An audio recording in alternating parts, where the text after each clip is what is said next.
السلام علیکم ناظرین۔ وہ کچن میں چائے بنا رہی تھی۔ جب وہ کچن میں داخل ہوا، سعدی کیا کر رہی ہو؟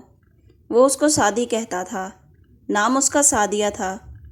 کچھ نہیں، چائے بنا رہی ہوں۔ تم نے اچھا کیا آ گئے، تم بھی چائے پی لینا۔ لمبے بال، دودھ جیسا سفید رنگ، بڑی بڑی آنکھیں، خوبصورت اتنی کہ دل کرتا تھا کہ بس دیکھتے ہی رہو۔ وہ بھی اس حسن و جمال کو آنکھیں پھاڑ پھاڑ کر دیکھ رہا تھا اور دل میں سوچ رہا تھا، کاش تم نارمل ہوتی تو میں تم سے ضرور شادی کر لیتا۔ کیا سوچ رہے ہو عثمان؟ کچھ نہیں، وہ ہکلا کر بولا۔ اچھا، یہ کہتے ہوئے وہ ٹی ٹرالی کو دھکیلتے کچن سے لنگڑاتے ہوئے نکل پڑی۔ پولیو کی وجہ سے اس کی ایک ٹانگ کی نشو و نما پوری طرح سے نہیں ہو پائی تھی۔ یہی وجہ تھی کہ بلا کی حسین اور انتہائی قابل گھر گرہستی کی ماہر ہونے کے باوجود اس کا رشتہ نہ ہو پا رہا تھا۔ والد یہی غم کر کے منٹوں مٹی تلے جا سویا تھا۔ ماں بھی سوچ سوچ کر ہلکان ہو جاتی تھی۔ چاروں بھائی اپنے گھروں، بیویوں میں مگن تھے۔ لے دے کر ماں کو ہی اس کی فکر تھی۔ وہی اس کے لیے مسلسل کوشش بھی کر رہی تھی۔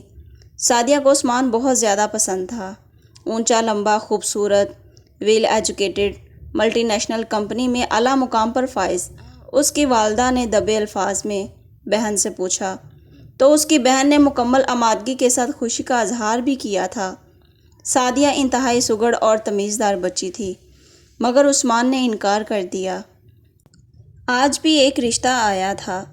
سعدیہ اپنے رشتوں سے متعلق مکمل طور پر مایوس تھی۔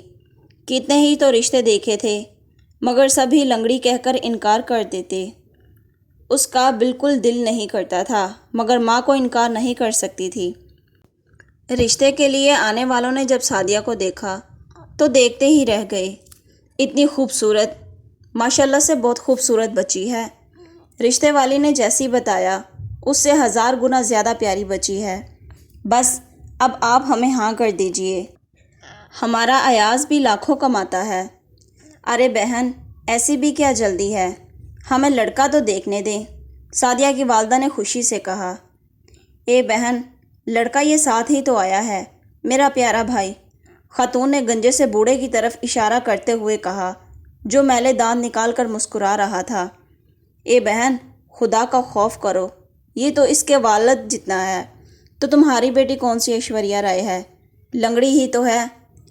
یہ کہہ کر وہ اٹھ کر چلے گئے۔ سعدیہ روتے ہوئے اپنے کمرے میں چلی گئی۔